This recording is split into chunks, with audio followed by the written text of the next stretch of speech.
నమస్కారం.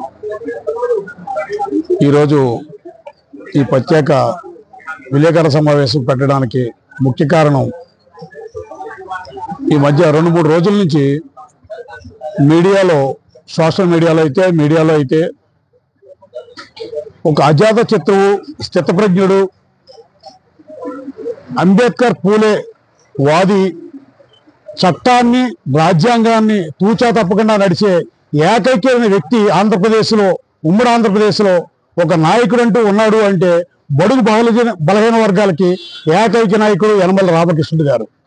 అటువంటి యనమల రామకృష్ణుడు గారిని ఈరోజు మీడియాలో ఎవరికి వచ్చినట్టు వాళ్ళు మాట్లాడుతుంటే, అసలు ఏ రోజైనా ఈ 42 సంవత్సరాల చరిత్రలో యనమల రామకృష్ణుడు గారు మీడియా ముందుకు వచ్చి ఏ వ్యక్తినైనా నువ్వని కానీ, దుర్భాషలాడడం కానీ, అన్పార్లమెంటరీ మాట్లాడడం కానీ ఎప్పుడూ చేయలేదు. ఆయన్ని చూసుకుని ఇవాళ చాలా మంది నాయకత్వాలు పెరిగారు. ఈరోజు ఆ కోణంలోనే నాలాంటి వాళ్ళు ఎంతో మంది ఈరోజు వేదిక ముందుకు వచ్చి మాట్లాడుతున్నాం. కారణం ఏంటంటే ఆయన ఇచ్చిన నిబద్ధత, నియమావళి, రాజ్యాంగం ఇచ్చే విలువల్ని, చట్టంలో ఎలా మాట్లాడాలి ఏంటనే విషయాల మీద ఆయన ఎప్పుడూ కూడా ఏ వ్యక్తిని కానీ, ఏ వ్యవస్థని కానీ, ఏ కులాన్ని, ఏ మతాన్ని కూడా ఎప్పుడూ చిన్నపుచ్చి మాట్లాడిన మాట లేదు. ఇది సమాజంలో ఆయన స్థితప్రజ్ఞుడు అనే మాట ఆయనకు ఒక్కడికే చెల్లుతుంది ఈ ఉమ్మడి ఆంధ్రప్రదేశ్లో. అటువంటి బీసీ నాయకుడు ఆ ఎదుగుదలను తట్టుకోలేక కొంతమంది ఆధిపత్య అగ్రకులాలు ఈరోజు ఈ మీడియాలో చేసే ఈ వికృతమైన చేష్టల్ని తీవ్రంగా ఖండిస్తున్నాం. కారణం ఏంటంటే తెలుగుదేశం పార్టీ పుట్టినప్పటి నుంచి ఈ రోజు వరకు అదే జెండా కింద ఉన్న ఏకైక వ్యక్తి. ఎన్ని కష్టాలు, నష్టాలు, ఎన్ని ఇబ్బందులు కలిగినా సరే ఎప్పుడు పార్టీని వదిలేలేదు. ఎంతో మంది వెళ్ళడం, రావడం జరిగింది. ఈయన వల్ల చాలా మందికి నాయకత్వాలు రాలేదని కొంతమంది మాట్లాడారు. అది కూడా చాలా తప్పు. ఈరోజు మా సోదరుడు మన వాసిరెడ్డి సుభాష్ గారు మినిస్టర్ అయ్యారంటే ఆయన ఆనందపడ్డాడు, మేము ఆనందపడ్డాం మా బీసీ నాయకుడిని. అలాగే ఎంతో మంది మన బాలయ్య గారు స్పీకర్ గారు అయ్యారంటే మేము ఆనందపడ్డాం. అందరికీ కారణం యనమల రామకృష్ణ గారు. ఆయన ఎవరైనా బడుగు బలహీన వర్గాలు, బహుజనులు, అభ్యున్నతికి ఆయన ఎప్పుడు కూడా ఆనందపడే వ్యక్తి, ఎవరిని కించపరిచే వ్యక్తి కాదు. ఇక్కడ నిన్న జరిగిన సబ్జెక్ట్ ఏదైతే ఉందో, ఏదైతే తొండింగి మండలంలో KSCZలో భూములు కోల్పోయి ఇబ్బందులు పడుతుంటూ ఉపాధులు లేక అక్కడ అనేక మంది SC, ST, BC, మైనార్టీ బహుజనులంతా కూడా ఇబ్బందులు పడుతూ ఆయనకి మొరబెట్టుకున్నారు. అయ్యా మాకు ఇలా జరుగుతుంది ఇక్కడ మీ మండలంలోనే, మీ ప్రాంతంలోనని. దాన్ని స్పందించి చంద్రబాబు నాయుడు గారికి గౌరవంగా ఒక లేఖ రాశారు. ఆ లేఖలో కూడా ఎవరెవరి వల్ల అక్కడ ఇబ్బందులు జరుగుతున్నాయి అనే విషయాన్ని ప్రస్తావిస్తూ ప్రతి ఒక్కరికి నేను రావు, ఒక రెడ్డి, ఒక యాదవ, ఒక మాల, ఒక మాదిగ అని చైర్మన్ పెట్టుకున్నాం. అందుకోసం ఇక్కడ ఏదైతే ఆధిపత్య అగ్ర కులాలు ఉన్నాయో ఆ అగ్ర కులాలు 2-3 కులాలు మాత్రమే అక్కడ ఆధిపత్యం వహించిన తప్ప SC, ST, BC, మైనార్టీ ఎవడో అక్కడ ఆక్రమించుకోలేదు, ఎక్కడో SCలో తీసుకోలేదు. కానీ ఎవరైతే ఆధిపత్య కులాలో, అగ్ర కులాలో అక్కడ వాళ్ళు ఇబ్బంది పడుతున్నారో అందుకోసం అడ్రస్ చేయడం మాత్రమే జరిగింది, కించపరచడం మాత్రం కాదు. అది కూడా ఈరోజు తెలుగుదేశం పార్టీలో ఉండి కొంతమంది ఆయన మీద మాట్లాడుతున్నారు. వాళ్ళు కూడా తెలుసుకోవాలి. మా సోదరుడు రెడ్డి సుబ్రహ్మణ్యం గారు, ఆయన అభినవ్ పూలేని అభినందిస్తాను. ఎందుకంటే ఆయన అభ్యుదయవాది, సామాజిక ఉద్యమాలు చేసిన వ్యక్తి. ఆయన ఈ రోజు నా బీసీ సోదరుడై ఉండి యనమల రామకృష్ణుడు గారిని మీడియా ద్వారా మాట్లాడుతున్నప్పుడు నేను చాలా బాధపడ్డాను. ఎందుకంటే ఆయనకి కష్టం కలిగినా, నాకు కష్టం కలిగినా, ఈ బహుజనుడికి ఎవరికి కష్టం కలిగినా మేమిద్దరం అందరూ కలిసి నడవలసిన పరిస్థితి. ఈ రోజు కొన్ని ప్రాతిమూలాల వల్ల ఆధిపత్య అగ్రకులాలు ఏదైతే ఒత్తిడి వల్ల మాట్లాడుతున్నారేమో ఈ రెడ్డి సుబ్రహ్మణ్యం గారు అనే భావన కూడా మా బీసీ సోదరులు, SC, ST సోదరులు కలుగుతుంది. ఎందుకంటే రేపొద్దున మనకి ఎవరికైనా ఇబ్బంది జరిగితే మనం అంతా కలిసి పోరాడే పరిస్థితిని ఇవాళ ఆయన ఎవరినో ఒత్తాసు పలుకుతూ ఇవాళ రామకృష్ణుడు గారిని ఏకవచనంతో ఆయన విమర్శించడం అన్నది నేను తీవ్రంగా ఖండిస్తున్నాం. ఎందుకంటే ఒక బీసీ వాదిగా, బహుజనవాది, నేను బీసీని కూడా కాదు, దళితుడిని. ఇవాళ SC, ST, BC, మైనార్టీలంతా దళితులే. వీళ్ళంతా ఐక్యంగా అయినప్పుడే రాజ్యాధికారానికి ముందుకు వస్తున్నారు. ఈరోజు తెలుగుదేశం పార్టీ అయి ఉండొచ్చు, ఏ రాజకీయ పార్టీ అయి ఉండొచ్చు. వీళ్ళని విస్మరించి, వీళ్ళని ఇబ్బంది పెట్టి, వీళ్ళని రాజకీయాలకు వాడుకుని ఎవరైనా ముందుకెళ్ళినట్లయితే రేపొద్దున ఎవరి ప్రతి అయినా సరే అదోగతి పోరావడం మాత్రం ఖాయం. ఇది ఈ విషయంలో ముఖ్యంగా SCZ విషయంలో నష్టపోయే ఎవరైతే మా సోదరులు ఉన్నారో SC, ST, BC, మైనార్టీస్, బహుజన సోదరులందరికీ కూడా పూర్తి న్యాయం జరగాలని మేము మొరబెట్టుకున్నాం. ఆయన స్పందించారు చంద్రబాబు నాయుడు గారికి. చంద్రబాబు నాయుడు గారికి ఈయన స్పందన లేఖ ద్వారా ఎందుకు పంపారంటే అది రికార్డెడ్గా ఉండాలని. అక్కడ ఎవరి వల్ల అన్యాయం జరుగుతుందంటే అగ్ర కులాల్లో ఎవరైతే ఉన్నారో, ఆదిపత్య కులాలు ఎవరైతే ఉన్నారో వాళ్ళకు కూడా ఆయన తెలియాలని. ఇది రెండు రకాలుగా పార్టీకి, చంద్రబాబు నాయుడు గారికి, తెలుగుదేశం పార్టీకి, ప్రభుత్వానికి మంచి చేసే ఆలోచన చేశారు. ఎందుకంటే రేపొద్దున ఇలాంటి ఆధిపత్య కులాలు ఇలాంటి పనులు చేస్తే పార్టీకి నష్టం కలిగే అవకాశం కూడా ఉంది. అంత దూరాలోచనతోటి యనమల రామకృష్ణుడు గారు లెటర్ రాస్తే దాన్ని వక్రీకరిస్తూ ఎవరో అగ్ర కులాలు అందే అనుకోవచ్చు. నా సోదరుడు రెడ్డి సుబ్రహ్మణ్యం గారు, ఆయన చిన్నోడేం కాదు, డిప్యూటీ చైర్మన్ చేశాడు శాసనమండలికి. ఆయన మంచి అభ్యుదయవాది, మరో పూడి అని నేను అడ్డాను. అటువంటి ఆలోచన కలిగిన వ్యక్తి చేత ఈ రోజు మాట్లాడారంటే ఆయన ఉద్దేశపూర్వకంగా మాట్లాడారని నేను అనుకోవడం లేదు. ఏ అగ్రకుల ఆధిపత్య కులాల ఒత్తిడికి మనం లొంగకుండా మనం మాత్రం మన ఐక్యతను చాటుకోవాలి. ఈ రోజు రాష్ట్రంలోనే కాదు దేశంలోనే ఒక గుర్తింపు మనలాంటి వాళ్ళందరికీ ఉందంటే యనమల రామకృష్ణుడు ఒక్కరే. ఆ యనమల రామకృష్ణుడు గారికి ఉన్న సభ్యత, సంస్కారం, రాజ్యాంగం మీద కానీ, చట్టాల మీద కానీ, ఈ సమాజం మీద కానీ ఆయనకున్న ఆలోచన విధానం ఎప్పుడైనా సరే ఆయన విమర్శించి ప్రతిపక్షాలు మెచ్చుకునే ఏకైక నాయకుడు మన భారతదేశంలో ఉన్నాడంటే ఒక యనమల రామకృష్ణుడు గారే చెప్తాను నేను. ఎందుకంటే ఎప్పుడు ఎవరిని ఆయన విమర్శించిన సబ్జెక్ట్ మీద మాట్లాడతారు, రూలింగ్ మీద మాట్లాడతారు, అవి చట్టాలని చదివి మాట్లాడతారు తప్ప నోటుకు వచ్చినట్టు ఎప్పుడు మాట్లాడరు. అటువంటి వ్యక్తిని ఈ రోజు మీడియాలో అన్పాపులర్ చేయాలనే ఆలోచనతోటి పార్టీలో ఆయన మీద కూడా ద్వేషాలు తీసుకురావాలని, కులాల మధ్య ఆటంకాలు కలిగించాలని కార్యక్రమం చేస్తారు. నేను తొండంగి మండలం తొండంగి గ్రామ సర్పంచ్ సోమాల ప్రసాద్ నా పేరు. నిన్న సోషల్ మీడియాలోనూ అలాగే పత్రికల్లోనూ కూడా యనమల రామకృష్ణ గారిని విమర్శిస్తూ వెంకటేశ్వరరావు అనే ఒక రాజకీయ విశ్లేషకుని అని చెప్పుకునే ఒక వ్యక్తి కులాల కోసం ఒక విధంగా ఆయన్ని విమర్శించడం జరిగింది. ఆయనకి మేము చెప్పేది ఒకటే, యనమల రామకృష్ణ గారు ఒక మహోన్నతమైన లక్ష్యాల కోసం, ఒక సమాజం కోసం ఆయన పరితపించే వ్యక్తి. ఆయన ఏ కులాన్ని విమర్శించడం కానీ, ఏ కులాన్ని సపోర్ట్ చేయడం కానీ ఆయన జీవితంలో, ఆయన రాజకీయ జీవితంలో మేము ఎప్పుడు కూడా చూడలేదు. ఆయన అందరినీ సమదృష్టితో చూసే వ్యక్తి. అలాంటి వ్యక్తిని పట్టుకొని కొన్ని కులాలను విమర్శిస్తున్నారు ఈయన అని చెప్పేసి ఈ వెంకటేశ్వరరావు అనే ఈ విశ్లేషకులు విమర్శించడం అనేది, ఇది మేము తీవ్రంగా దళిత సంఘాల తరఫున ఖండించడం జరుగుతుంది. ఆయన ప్రభుత్వానికి రాసిన ఉత్తరంలో మనం ఒకసారి పరిశీలన చేసుకున్నట్లయితే ఇక్కడ జరుగుతున్న స్థానిక సంస్థల సమస్యల మీద ఆయన ఉత్తరం రాయడం జరిగింది. ఏమిటి స్థానిక సమస్యలు అంటే, 2005కి పూర్వం అంటే SEZ నోటిఫికేషన్ రాకముందు ఇక్కడ రైతులంతా కూడా ఒక సాంప్రదాయబద్ధమైనటువంటి వ్యవసాయ పద్ధతులను అనుసరిస్తూ జీవనం కొనసాగించేవారు. సరుగుడు తోటలు, జీడి తోటలు, వరి పొలాలు, వీటితో వాళ్ళ జీవనం ముడిపడి ఉండేది. అలాంటి క్రమంలో 2005లో SEZ నోటిఫికేషన్ వచ్చిన తర్వాత వేలాది ఎకరాలు SEZ కోసం తీసుకున్నప్పుడు అందరిలాగానే రామకృష్ణ గారు కూడా కలిసి వ్యతిరేకించడం జరిగింది. తర్వాత క్రమంలో ఈ SEZ ప్రమోటర్లు ఇచ్చిన హామీలు కానీ, అప్పటి ప్రభుత్వాలు ఇచ్చిన హామీలు కానీ ప్రజల్ని ఒక ఉన్నతమైనటువంటి జీవన విధానం వైపు నడిపించాలనే క్రమంలో ఇక్కడ ప్రజలతో పాటు అందరూ కూడా రాజీ పడడం జరిగింది.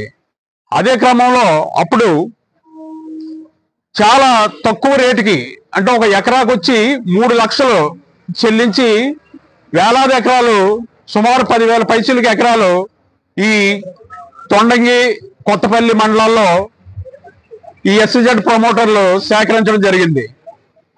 అయితే ఈ సేకరించిన భూమిని అప్పట్లో SEZ ప్రమోటర్గా కేవి రావు గారు, తదనంతరం ఈ GMR, తదనంతరం అరవిందో, దీవీస్ ఇలాంటి పరిశ్రమలు బ్యానర్ మీద ఈ భూమిని కొనుగోలు చేస్తూ ఒకరి చేతుల్లోంచి ఒకరికి మార్చుకుంటూ వాళ్ళ వ్యాపార అభివృద్ధిని పెంచుకున్నారు. కానీ ఇక్కడ స్థానికంగా ఉండే ప్రజలకు మాత్రం ఈ సెజ్ వల్ల ఇప్పటికి ఎటువంటి లాభం రాలేదు. కానీ ప్రజలు మాత్రం దేనికి చెందకుండా తీవ్రమైన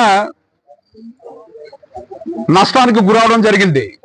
ఆ విషయాన్ని మేమంతా మరి గౌరవ మా నాయకులు శ్రీ యనమల రామకృష్ణ గారికి తెలియజేస్తే ఆయన స్పందించి మేము చెప్పిన విధంగా సార్ ఇలాగా కేవీ రావు గారు చౌదరి గారు, అలాగే జిఎంఆర్ వైశ్యులు, అలాగే డివిస్ మురళి చౌదరి గారు, తర్వాత అరవిందో రెడ్డి గారు వీళ్ళందరూ కూడా మమ్మల్ని మోసం చేశారు. కానీ మా ఎస్సీబీసీ సమస్యలు అలానే ఉన్నాయి. మా సమస్యల మీద స్పందించిన ఎవరు కూడా మాకు న్యాయం చేయలేదు అని చెప్పేసి ఇక్కడ ఉన్న మెజారిటీ రైతులు బీసీ కులానికి సంబంధించిన వాళ్ళు ఆ బీసీ కులాల యొక్క వ్యవసాయ భూముల్లో ఎస్సీలు లీజుదారులుగాను కూలీ వారుగాను చేసుకుంటూ జీవనం కొనసాగించేవారు. అందులో పూర్తిగా నష్టపోయారు. పరిశ్రమలు వస్తే మాకు ఉద్యోగాలు వస్తాయి అనే ఒక ఆశతో ఈ ఎస్సీబీసీలు ఎంతో ఎదురు చూస్తూ ఉంటే చివరికి అందులో పనిచేసే కార్మికులను కూడా ఇప్పుడు వేరే వేరే రాష్ట్రాల నుంచి తెచ్చుకొని ఇక్కడ ఉన్న జనాలకి ఉపాధి లేకుండా ఈ సంస్థలు చేస్తున్నాయి. దాన్ని నిరసిస్తూ గౌరవ యనమల రామకృష్ణ గారు ప్రభుత్వానికి ఉత్తరం రాస్తే అది ఏదో కుల విమర్శగాను లేకపోతే కుల విద్వేషాలను రెచ్చగొట్టే విధంగానూ ఉన్నదని చెప్పేసి ఈ రాజకీయ విశ్లేషకులు ఎవరైతే ఉన్నారో వెంకటేశ్వరరావు గారు ఆయన ట్వీట్ చేయడం అలాగే ఈ సోషల్ మీడియాలో పోస్ట్ చేయడం అనేది మేము తీవ్రంగా వ్యతిరేకిస్తున్నాం. ఆయన పద్ధతి ప్రకారంగా ఒక వ్యక్తికి ఇవ్వవలసిన గౌరవం ఇవ్వకుండా ముఖ్యంగా 40 సంవత్సరాలు ఈయన రాజకీయ జీవితంలో ఎప్పుడు కూడా ఏ కులాన్ని ప్రమోట్ చేయడం కానీ ఏ కులాన్ని విమర్శించడం కానీ చేయని ఒక సమాన భావంతో మెలిగే వ్యక్తిని విమర్శించడం అనేది ముఖ్యంగా ఈ ఎస్సీబీసీలు జీర్ణించుకోలేని విషయం. దీని మీద మీరు క్షమాపణ చెప్పాలి. అదేవిధంగా ఇంకొక విషయం ఏంటంటే ఈ రోజున తెలుగుదేశం అధికారంలో ఉంది. యనమల రామకృష్ణ గారు మొదటి నుంచి కూడా ఆయన మొదట్లో తెలుగుదేశమే, ఆయన చివరి వరకు కూడా తెలుగుదేశంలోనే ఉంటారు. అలాంటి వ్యక్తిని ఇప్పుడు ఈ రాష్ట్రానికి అధిపతి తెలుగుదేశం అధ్యక్షులు నారా చంద్రబాబు నాయుడు గారు కూడా కమ్మ కులమే. ఇక్కడ విమర్శించింది కూడా కమ్మ కులస్తులే. అంటే ఒక రాజకీయ విద్వేషం రెచ్చగొట్టడం కోసం రామకృష్ణ గారికి బహిరంగంగా క్షమాపణ చెప్పమని చెప్పేసి మేము అందరం కూడా డిమాండ్ చేస్తున్నాం. ఈ విషయంలో మీరు క్షమాపణ చెప్పే వరకు మేము క్షమించేది లేదు. మిమ్మల్ని మీరు ఒక విషయం మీ యొక్క ట్వీట్లో మీ యొక్క పోస్ట్ చేసినటువంటి దాంట్లో నేను చూసిన విషయం ఏంటంటే ఆయన యాదవ కదా, ఆయన పేరు చివరిని యాదవ్ పెట్టుకోవచ్చు కదా, లేకపోతే నేను పెడుతున్నాను అని చెప్పేసి మీరు రామకృష్ణ యాదవ్ అని చెప్పేసి అన్నారు.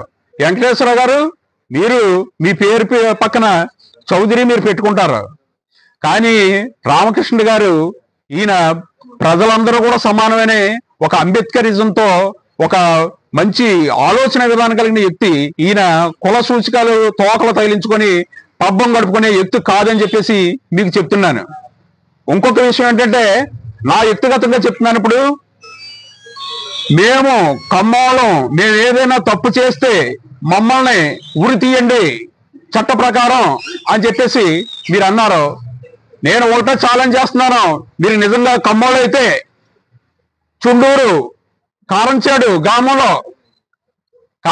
గ్రామంలో ఎస్సీల్ని నరికేసినప్పుడు మీరు ఎంతమంది ఉరిశిక్ష తీయించుకున్నారని చెప్పేసి మిమ్మల్ని ఈ విధంగా నేను అడుగుతున్నాను ఈ పత్రికా ముఖంగా. మరి అప్పుడు మీరు మీ కమ్మలు కదా, మీకు గుర్తు రాలేదా? ఎస్సీలని అయ్యో మా వాళ్ళు నరికేశారు, మరి ఎంతమంది ఉరిశిక్ష చేయించుకున్నారు మీ కమ్మల్లో మీకు తెలియాలి కదా. కనీసం ప్రత్యాతాపంలోనే పడ్డారా? మీరు జాతికి క్షమాపణ అయినా చెప్పారా? మీరు అవకాశవాదులు. మీరు ఎక్కడ ఏ పార్టీ అధికారం ఉంటో పార్టీకి కొమ్ము కాస్తూ మీ పబ్బాలు గడుపుకుంటూ మీ రాజకీయ సామ్రాజ్యాల్ని, మీ వ్యాపార సామ్రాజ్యాల్ని మీరు ప్రమోట్ చేసుకుంటూ ఎదుటి వ్యక్తుల మీద నిందలు వేయడం అనేది అది మంచి పద్ధతి కాదు. గత 2 రోజులుగా శ్రీ గౌరవనీయులైన యనమల రామకృష్ణ గారు బీసీలను ఉద్దేశించి ప్రభుత్వానికి ఒక లెటర్ రాయడం జరిగింది. దాని మీద ఒకరిద్దరు దాన్ని వక్రీకరించి మాట్లాడడం కూడా జరిగింది. అది చాలా బాధాకర విషయం. ఎందుకంటే ఫస్ట్ ఆ లెటర్లో కాన్సెప్ట్ ఏమున్నది, అది లెటర్ తప్పుగా రాశారా మంచిగా రాశారా అన్న దాన్ని మనం ఒకసారి చూడాలి. దాని యొక్క లెటర్ యొక్క ఉద్దేశం ఎస్సీజెడ్కి సంబంధించిన బీసీలకు ఎస్సీలకు సంబంధించిన కొన్ని ల్యాండ్స్ 2005 నుంచి కూడా ఒక ఎస్సీజెడ్ రావడం జరిగింది. దానికి సంబంధించి రాయడం జరిగింది. ఆ లెటర్లోనూ మరి ఏ తప్పు ఉందనేదే కానీ తెలియదు, కానీ కొంతమంది దాన్ని విమర్శించడం జరుగుతుంది. అది చాలా బాధాకర విషయం. ఆ లెటర్లోనూ బీసీలకు న్యాయం జరగాలి, మత్స్యకారులకు న్యాయం జరగాలి, భూములు ఇచ్చిన రైతులకు యాదవ్స్కి న్యాయం జరగాలి, అక్కడ భూములు ఇచ్చిన దళితులు కూడా న్యాయం జరగాలని ఆ లెటర్లోనూ చాలా క్లియర్గా మెన్షన్ చేయడం జరిగింది. అటువంటి లెటర్ని 42 సంవత్సరాలు పనిచేసిన పార్టీలో పనిచేసిన ప్రముఖ వ్యక్తి అయినప్పటికీ కూడా ఆ లెటర్కి సంబంధించిన కనీసం మన పార్టీకి సంబంధించిన కొంత టీవీ ఛానల్లో అది చూపించకపోవడం చాలా బాధాకర విషయం. ఎందుకంటే ఆయన 42 సంవత్సరాలు ఒకే పార్టీ ఒకే గుర్తు మీద ఏకదాటిగా 6 సార్లు ఎన్నికైన నాయకుడు, అంత ఘనతున్న నాయకుడు, ఈ తుని నియోజకవర్గాన్ని ఒక ఆగ్రగముగా నిలిచిన నాయకుడు. అటువంటి నాయకుడు ఒక లెటర్ రాస్తే ఆ లెటర్ మీద కూడా ఇప్పటి వరకు కూడా గవర్నమెంట్ అయితే ఇంకా ఏమి స్పందించలేదు. గవర్నమెంట్ ఖచ్చితంగా స్పందించాలి. ఎందుకంటే మాకున్న బాధలను మేము స్థానికంగా ఉన్నాం కనుక ఆయన దగ్గరికి వెళ్ళి మేము చెప్పుకోవడం, మా బాధలను మేము ఆయనకి వెళ్ళబుచ్చుకున్నాం కనుక మా ద్వారాగా మా బాధల్ని ఆయన ద్వారాగా సీఎం చంద్రబాబు నాయుడు గారు కూడా ఈ లెటర్ రూపంలో ఇవ్వడం జరిగింది. ఆ లెటర్ ద్వారాగా మాకు న్యాయం చేస్తారని మేము కోరుకుంటున్నాము. మరి ముఖ్య ఉద్దేశం ఏంటంటే ఆయన కష్టకాలం నుంచి ఇప్పటి వరకు కూడా అదే పార్టీ నమ్ముకొని ఉండి 42 సంవత్సరాలు నిలబడడం అనేది చాలా అలాంటిది ఇటువంటి టీడీపీ పార్టీ కూడా బలపడ్డను కూడా ప్రముఖుల్లో ఆయన ఒకరుగా నిలబడతారు. ఎందుకంటే ఆయనతో పాటు చాలా మంది సమకాలీకులు అయిన 2009లో కూడా మనకి ఎంతో ఉన్నతమైన శాఖ ఇచ్చిన దేవేంద్ర గౌడ్ గారు లాంటి వాళ్ళు కూడా పార్టీని వదిలి వేరొక పార్టీలకు వెళ్ళడం కూడా జరిగింది. అటువంటి టైంలో కూడా ఈయన పార్టీకి ఎన్నంటే ఉండి పార్టీని నిలబడి ఆ పార్టీని బలపరచడం కోసం ఆయన మహానాడులో కూడా మాకలాంటి రిటైర్మెంట్ అయ్యి కొత్తగా వచ్చిన యూత్కి అవకాశాలు ఇవ్వాలని మొట్టమొదటిగా ఫస్ట్ నుంచి పోరాటం చేసిన వ్యక్తి యనమల రామకృష్ణ గారు. ఈ రోజు ఆ పార్టీ మన పార్టీ అధికారంలోకి వచ్చింది, నిలబడిందంటే దానికి ప్రముఖ పాత్ర వహించిన యనమల రామకృష్ణ గారికి మా ప్రత్యేక ధన్యవాదాలు తెలియజేసుకుంటున్నాము. అదే విధంగా ఆ రోజు కష్టపడి యూత్ కి ఇవ్వాలనే ఉద్దేశంతో ఈ రోజు 2024లో ఎంతో మంది యూత్ ఎమ్మెల్యేలు ఉన్నారో ఒకసారి మీరు గమనించాలి. అదే విధంగా ఆయన రాసిన లెటర్లోనూ కొన్ని మెన్షన్ చేశారు. ఇలాగా చౌదరి గారని, దివ్య మురళి చౌదరి గారని, లేకపోతే కేవీ రావు గారు చౌదరి గారని. అందులో తప్పే ఉంది. మీరు మీ పేర్ల మీద ప్రతి పేరు వెనకాల మీ యొక్క కులాన్ని పెట్టుకోవడం అనే సాంప్రదాయం తీసుకొచ్చింది రెడ్డి వారు, తర్వాత చౌదరి వారు, వేలే కదా. అందులో తప్పే ఉంది. మీ యొక్క ఈ పేరుని మెన్షన్ చేయడం తప్పులేదని మేము భావిస్తున్నాము. అదే విధంగా ఈయన 3 సార్లు ఓడిపోయారని వెంకటేశ్వరరావు గారు కొంచెం హేళన చేయడం జరిగింది. వెంకటేశ్వరరావు గారు మీకు ప్రత్యేకంగా మేము చెప్పేది ఏంటంటే, మీరు సీనియర్ రాజకీయ విశ్లేషకులు అవుతావచ్చు, కానీ మా తుని నియోజకవర్గాన్ని వచ్చి చూడండి. ఇక్కడ యనమల రామకృష్ణ గారి టైంలో ఎంతవరకు అభివృద్ధి చెందిందో. యనమల రామకృష్ణ గారు 3 సార్లు వరుసగా ఓడిపోవడం జరగలేదు. యనమల రామకృష్ణ గారు 2009లోను ఒకే ఒకసారి ఓడిపోరు, అది కూడా 4000 పైచీలకు. అప్పుడు త్రిముఖ పోటీ, 3 పార్టీలు పోటీలో ఆయన కేవలం 4000 ఓట్లతో ఓడిపోవడం జరిగింది. ఆయన ఓడిపోయిన తర్వాత 2 సార్లు వచ్చిన అవకాశం కూడా ఆయన సోదరుడైన తమ్ముడికి అవకాశం ఇవ్వడం జరిగింది. అప్పుడు 2014లో ఆయన పోటీ చేసినప్పటికీ కూడా అప్పుడు 40 ఏళ్ళ నుంచి వీళ్ళ ఏకదాటిగా చేస్తున్నారు ఉద్దేశంతో కొంచెం ప్రజలకి కొత్త మార్పు కోరుకున్నారు. ఆ మార్పులో దాడిశెట్టి రాజా గారు 2014లోకి వెళ్ళడం జరిగింది. అయినప్పుడు కూడా 2019 పరిస్థితి మనందరికీ తెలిసిందే. జగన్ గారిని ఒకసారి ఛాన్స్ ఇవ్వాలనే ఉద్దేశంతో రాష్ట్రం అంతా కోరుకుంది. ఆ టైంలో ఓడిపోవడం జరిగింది. అయినప్పుడు కూడా 2024లోను యనమల రామకృష్ణ గారు ఒకే ఒక సంవత్సరం ముందు వచ్చి అందరినీ కూర్చోబెట్టి కోఆర్డినేట్ చేసి ప్రతి సర్వే కూడా మన తుని నియోజకవర్గం ఖచ్చితంగా టీడీపీ ఓడిపోతుంది, దాడిచెట్ల రాజా గెలుస్తారని ప్రతి ఛానల్ చెప్పినప్పుడు కూడా యనమల రామకృష్ణ గారు స్వయంగా మాతోటి కానీ మా కజిన్ బ్రదర్తో మా అందరితో మా సర్పంచ్తో కూడా మనం ఏం భయపడ అవసరం లేదు, మన ఖచ్చితంగా 15,000 ఓట్లతో మన ఈ నియోజకవర్గం నెగ్గుతామని ఆయన మాకు ఎలక్షన్ ముందు 2 నెలల ముందు మాకు చెప్పడం జరిగింది. అంత తెలివైన వాళ్ళు, అంత చాణిక్యులు యనమల రామకృష్ణ గారు అంటే తెనాల రామకృష్ణ గారు అంత తెలివైన వ్యక్తి. అలాంటి వ్యక్తి ఒక లెటర్ రాస్తే దాన్ని అలవల పలవలుగా చేసి దాన్ని అసలు ఆ లెటర్ కి సంబంధించిన ఎవరికి రాశారు? ఆయన వ్యక్తిగత స్వార్థం కోసం రాశారా, లేదా మాకులాంటి దళితులు లేదా మాకులాంటి బీసీల కోసం రాశారా? అది ఎవరి కోసం రాసినది ఒక క్షుణ్ణంగా పరిశీలించి దాన్ని నిజాలు వ్యక్తపరిచి దానికి న్యాయం చేయాలని మీద మా నుంచి రామకృష్ణ గారి దగ్గర సీఎం గారికి పంపించడం జరిగింది. అటువంటి దారిని ఇలా చేయడం అనేది చాలా బాధాకరమైన విషయం. ఆయన తప్పుగా మాట్లాడడం కూడా బాధాకరంగా. ఆయనకు పొట్టు లేకపోవడం ఏంటి? పొట్టు లేకంటానే 7 సార్లు గెలగలిగారు. ఆయన 6 సార్లు గెలిచారు. ఒకసారి ఆయనకి వాళ్ళ అమ్మాయిని తీసుకొచ్చి కూడా ఒక 15,000 మెజార్టీ 17,000 మెజార్టీతో కూడా ఇక్కడ గెలిపించడం జరిగింది. ఆయనకి ప్రజల ఆదరణ ఉంది కనుక ఆయన కూర్చుంటే చాలు ఇక్కడ ఖచ్చితంగా గెలగల క్యాపబిలిటీ ఉన్న పర్సన్ అతను. అంత కేడర్ ఉన్న నాయకుడిని మీరు వెంకటేశ్వరరావు గారు మీరు ఎలా మాట్లాడడం కూడా ఇది సబు కాదు. ఫస్ట్ మీరు మాట్లాడుతూ కూడా అన్నారు ఎక్కడ తుని నుంచి సెదకి 100 కిలోమీటర్లు ఉంటుందన్నారు. అసలు మీకు డిస్టెన్స్ కూడా కరెక్ట్గా తెలియదు. ఎక్కడో స్టూడియోలో కూర్చొని 4 మాటలు మీరు చూసి చెప్పడం కాదు, పూర్తిగా ఇక్కడ గ్రౌండ్ లెవెల్లో వచ్చి యనమల రామకృష్ణ గారి కుటుంబం ఎలాగా ఆ నేపథ్యం ఏంటి, ఇక్కడ ఏ విధంగా ఉంది, మా కోన ప్రాంతం ఒకప్పుడు 83 క్రితం మాకు మట్టి రోడ్లు కూడా ఉండి కాదు, అలాంటిది 83 తర్వాత ఆయన గెలిచిన తర్వాత తార్ రోడ్లు అని మనకు ఒక యాస్ట్రీస్ అని వ్యవసాయంగా పారిశ్రామికంగా మా మండలాన్ని కానీ మా నియోజకవర్గాన్ని ఎంతో డెవలప్ చేశారు. 2014 నుంచి 2019 వరకు కొన్ని కోట్లు తీసుకొచ్చి ఈ తుని నియోజకవర్గాన్ని రహదారులు కానీ బ్రిడ్జిలు కానీ నిర్మించడం జరిగింది. ఆయనకి ప్రజల్లో ఒక మంచి ఆదరణ ఉంది. అటువంటి నాయకుడిని మీరు ఈ విధంగా విమర్శించడం అనేది ఇది తగినది కాదు. వెంకటేశ్వర గారు